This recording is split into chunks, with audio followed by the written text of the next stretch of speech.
చలికాలంలో వచ్చే ఎలాంటి నొప్పులకైనా సర్జరీ అవసరం లేకుండా శాశ్వత పరిష్కారం ప్రాణ పెయిన్ క్లినిక్ లో. బిగ్ బాస్ 7 ఎంతలా హిట్ అయిందో అందరికీ తెలుసు. అయితే ఫైనల్స్ అయిపోయిన తర్వాత జరిగిన పరిణామాలు కూడా అంతే ఉన్నాయి. ఏ సీజన్ లో జరగనివి ఈ సీజన్ లో జరిగాయి. సంబంధం ఉన్నవాళ్ళు లేని వాళ్ళ కార్లను ధ్వంసం చేశారు కొంతమంది ఫ్యాన్స్. దీంతో గత 3 రోజుల నుంచి దాడులు చేసిన వారి కోసం పోలీసులు జల్లెడ పట్టడం మొదలుపెట్టారు. ఇక న్యూసెన్స్ క్రియేట్ చేశారని పల్లవి ప్రశాంత్ ఆయన ఫ్యాన్స్ మీద కేసులు పెట్టిన పోలీసులు ఇద్దరిని అరెస్ట్ చేశారు. ఈ నేపథ్యంలో పల్లవి ప్రశాంత్ కు అరెస్ట్ భయం పట్టుకుంది. దీంతో ఆయన పరారీలో ఉన్నారు. కాగా కేసులో పల్లవి ప్రశాంత్ A1 గా ఉన్నారు.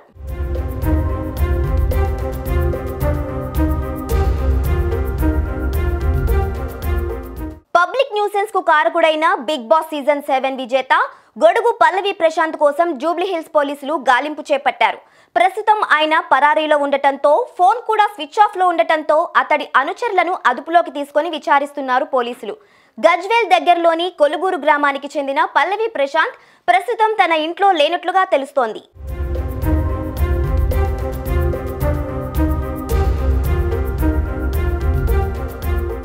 ఇక ఆయన అనుచరుల ఫోన్ డేటాను కూడా సేకరించారు పోలీసులు.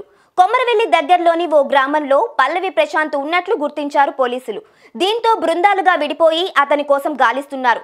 ఇదిలా ఉండగా బస్సులపై రాళ్లు రువ్విన వ్యక్తులను గుర్తించేందుకు సీసీటీవీ ఫుటేజ్లను పరిశీలిస్తున్నారు. ఇందుకోసం 15 మంది పోలీసులు ఆయా ప్రాంతాల్లోని సీసీటీవీ ఫుటేజ్లను వడపోస్తున్నారు.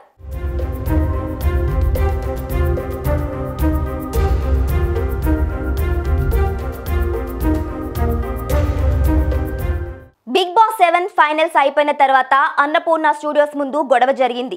అమర్దీప్ కారుపై రాళ్లు రువ్విన కొంతమంది ఆయన కారును ధ్వంసం చేశారు. ఆ తర్వాత ఆర్టీసీ బస్ అద్దాలు పగలగొట్టారు. కొంతమంది లేడీ కంటెస్టెంట్స్, యాంకర్స్ కారుపై కూడా దాడి చేశారు. దీనిపై పలు సెక్షన్ల కింద పోలీస్ కేసు నమోదు చేశారు. గీతూ, అశ్విని, అమర్దీప్ తదితరుల కార్లపై దాడి చేసిన వాళ్ల కోసం గాలిస్తున్నారు.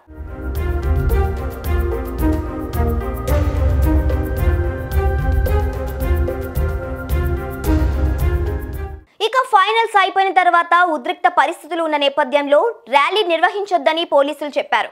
అయినా కూడా వినకుండా ర్యాలీ చేసినందుకు పోలీసులు కేసు నమోదు చేశారు.